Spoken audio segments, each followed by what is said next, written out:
안녕하세요. 맥킨의 지혜투자 클럽입니다. 셀트리온 제약의 이제 청주 공장에 자 프리필드 시린지 관련되는 생산 시설이 일본 이제 GMP 인정을 받았다는 소식이 나왔죠. 자, 외국인들이 이제 3일 연속 수급상에서는 매수의 흐름이 나오면서 갭다운 양봉으로 일단 흐름이 좀 나왔죠. 14만원대 해보고 못했습니다만, 자, 이 부분 한번 살펴보겠습니다. 먼저 개장 전 미정시 선물 흐름도 한번 살펴보겠습니다. 자, 9월달에 어떤 부진한 흐름들이 우리 추석 연휴로 쉬는 동안에 미정시가 좀 어떻게 될지 굉장히 또 이제 관심이 또 많으실 건데요. 지금은 이제 나스닥 선물도 0.3, 예, 다우와 S&P 선물 같은 0.3%, 0.38% 일단 강세로, 최근에 뭐 달러 강세, 그 다음에 미국채 관련되는 장기채 관련되는 부분이 이제 수요가 없으면서 계속 이제 급등하면서 주식시장에서는 굉장히 조금 좀 안 좋은 흐름들을 좀 보여줬죠. 그런데 이제 주가 선물 관련되는 부분들이 일단 최근에 어떤 헤지 펀드들도 지금 보시게 되면 보통 이제 10월달, 11월달에 이제 올해 좀 정리하는 어떤 새로운 어떤 회기가 미국 같은 경우는 이제 10월달부터 나오기 때문에 거기서 이제 매도세 관련되는 부분이 훨씬 좀 공매도를 위시해서 많이 나왔던 어떤 분위기가 있었죠. 그래서 이제 이런 어떤 흐름 속에서 오늘 좀 단기 반등의 어떤 기대감이 좀 나오는 어떤 분위기입니다. 자, 오늘 시장 전반적인 어떤 흐름에서도 보시게 되면요. 전체적으로 아침에는 미증시가 이렇게 좀 빠졌지 않습니까? 예, 다우지수도 1% 넘게 빠졌고 나스닥 지수도 1.54% 빠지면서 필라델피아 반도체 지수가 1.77%또 이렇게 빠져버렸기 때문에 오늘도 이제 추석 연휴를 앞두고 시장의 분위기가 좀 이제 일단 암울했는데요. 자, 원달러 환율 자체는 이제 0.80전 정도가 이제 올라가면서 이런 어떤 흐름에서는 이제 어제도 대규모 이제 선물 매도가 있었는데 오늘도 외국계 쪽에서는 2,400도 매도, 그 다음에 이제 거래소 코스닥 쪽에서는 현물에서도 매도입니다. 근데 이제 기관 쪽에서 금융투자와 연기금에서 일단 최근에 이제 뭐 코스닥 같은 경우에는 9개월 연속 하락이었죠. 그래서 일단 매수세가 일단 들어왔고, 거래소 쪽에서는 5개월 연속 이제 하락세였는데, 기관 쪽에서는 이제 투신이 좀 매수를 해줬고, 개인들도 일단 개인들은 이제 코스닥에서는 오히려 또 매도를 했어요. 자, 이런 흐름이 나오면서 코스피는, 2포인트 정도 일단 반등이 나오면서 2465선, 예, 코스닥 같은 경우에는 좀 강한 반등이 좀 나왔습니다. 1.59% 올라가면서 841선까지 일단 반등세가 나왔고, 종목으로 보면 이제 코스피 쪽에서는 한 3배 가까이 상승 종목이 많았고요. 코스닥 쪽에서는 한 4배 가까이 상승 종목 수가 좀 많으면서 오전장의 어떤 이제 투심보다는 시간이 가면 갈수록 이제 좀 상방으로, 그래서 대부분의 종목이 일단은 반등세 양봉이 일단 나타나서 추석 연휴 전에 일단 선물이라고 뭐 언론사들이 표현이 많이 되어 있는데요. 자, 10월달 분위기도 이 반등세가 좀 이어갈지 여부가 좀 중요하겠죠. 자, 셀트리온 같은 경우에도 갭다운 양봉이 나왔습니다. 음봉으로 보시게 되면 이번 주 들어서는 이제 처음 나왔던 양봉이고요. 최근에 이제 추세 전환이 일봉상으로 나왔던 부분에서는 5일 만에 일단 갭다운 양봉이 나왔죠. 그래서 13만 9,100원. 예, 분봉상으로 보시게 되면 아침에 이제 갭다운 양봉이 나와서 점심때까지는 조금 이제 큰 흐름이 나오지 않았다가 오후장에는 이제 오전장에 나왔던 이제 중국의 이제 경제지표 관련된 어떤 이제 흐름 속에서 12시 넘어서는 오후장까지는 계속 이제 올라가는 흐름을 보였고요.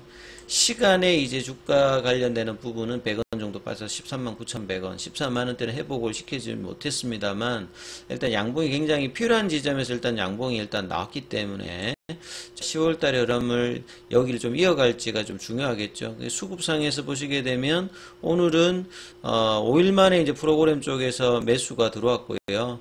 외국계 기관들은 이제 오늘도 좀 매도를 했습니다만 외국계가 3일 연속으로 일단 매수의 흐름이 나왔죠. 그래서 이 월요일에 나왔던 20만 주 매수의 오늘도 7만 주.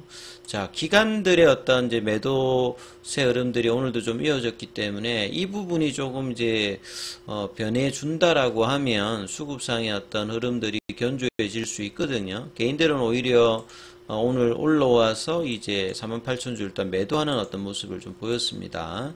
자, 뭐 기사 관련되는 부분을 좀 이제 살펴보면요. 셀트리온 제약 관련해서 이제 청주 공장 쪽에서 이제 PFF 생산 시설 관련해서 일본의 이제 GMP 인정을 받았다는 겁니다. 그러니까 뭐 셀트리온 관련되는 부분에서 국내 쪽의 어떤 매출 비중보다는 해외가 많잖아요. 그러니까 특히나 이제 해외 쪽에서는 이런 인정 관련되는 부분이 굉장히 중요하죠.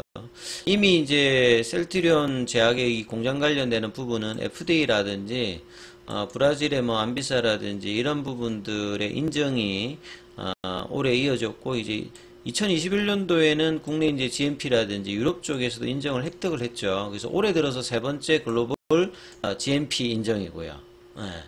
그래서 뭐 내용을 보면 일본의 PMDA는 후생성 산하의 의약품 의료기기 등록 관리 기관입니다. 그래서 4월 달에 이제 프린필드 시리즈 관련해서 이 생산 시설에서 유플라이마 관련되는 적합성 조사를 진행했는데 이번에 이제 승인 판정을 내렸고, 셀트리온 뭐 이런 부분에 대해서 과거에 이제 뭐 그 폼레터라든지 이런 부분을 뭐 받은 적이 있는데, 이런 부분들에 대해서 뭐 받으면 바로 이제 일정 기간 뒤에 다시 이제 대부분 통과를 했고요. 그래서 시설 관련되는 부분과 기술력 관련되는 부분들은 여전히 이제 이런 어떤 미래의 어떤 기대감을 가질 수 있는 어떤 부분들은 계속 이제 유지를 하고 있다, 이렇게 보여집니다.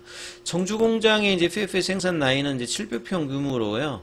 이 DS를 이제 공급받아 가지고 그러니까 DP 형태로 이제 만들 때 이제 필요한 거라고 보시면 되겠죠. 그래서 이제 인슐린 주사 같이 이제 오토 인젝터 관련되는 부분도 있고, 미리 이제 약이 들어가 있어 가지고 이제 할 수 있는 프리필드 시리즈 관련되는 부분, 그래서 세 가지 유형의 제품 생산이 가능한 어떤 부분이다 보시면 되겠습니다. 그래서 이번에 이제 인허가를 받았기 때문에 이런 부분들이 글로벌 이제 매출에도 영향을 뭐 주는 어떤 부분이겠죠. 그 다음에 이제 성장 관련되는 부분의 어떤 기사도 이제 새벽에 나왔는데요. 작년에는 이제 매출이 역대 최대입니다만 이제 수익성 관련되는 부분은 좀 떨어졌잖아요. 근데 올해도 이제 서정진 명예회장이 이제 3월 달에 이제 경영복구 관련되는 부분하고 한 25% 보통 이제 어떤 이제 제조업 관련되는 부분이 연에 한 30% 가까이 이렇게 올라가면 고성장입니다. 그리고 이제 매출단이 이렇게 작은 기업들이 아니라 뭐 2조대 이런 어떤 캐파를 가지고 있는 기업들이 이 고성장을 하겠다라고 하는 것은 상당히 굉장히 자신감 있는 이야기거든요. 근데 이제 사실 지금 FN 가이드 어떤 이제 컨센서스를 보게 되면 매출은 지금 올해 작년보다 6% 정도밖에, 그러니까 성장은 역성장은 아닌데 고성장은 아니죠. 그래서 25% 성장의 어떤 전망치를 지금 만족하지 못하는 걸로 지금 이제 보통 컨센서스가 형성이 되어 있거든요. 상반기 같은 경우에도 오히려 이제 작년보다 줄어 있습니다. 근데 3분기는 이제 이번에 헬스케어 쪽으로 나가는 4,236억 정도의 어떤 공급 계약이 체결되면서 3분기, 4분기는 이제 뭐 그 CMO 관련되는 부분에 아조비 관련되는 부분까지 이제 있기 때문에 3, 4분기 실적은 상반기에 비해서는 좀 좋을 걸로 보여주고, 내년에 어떤 성장 기대감이 여전히 있습니다만 기관 하우스에서는 이제 이런 부분에 대해서 확신을 지금 못 보이는 상태에서 이제 수급이 좀 안 나오고 있죠. 그래서 이런 부분들 가세하게 해서 유플라이마 관련되는 추가 PBM, 그리고 이제 10월 달에 이제 가장 중요한 이슈 중에 하나가 결국은 램시마 SC의 허가 관련되는 부분입니다. 이게 이제 허가가 되게 되면 PBM 관련되는 등재도 되고, 이제 내년도에 한 5천억, 6천억 정도를 지금 예상하고 있는 굉장히 중요한 어떤 셀트리온 입장에서 중요한 어떤 이제 매출 구조에서 프로덕트 믹스가 될 수 있는 어떤 부분인데, 그래서 승인 여부가 이제 굉장히 좀 중요하겠죠.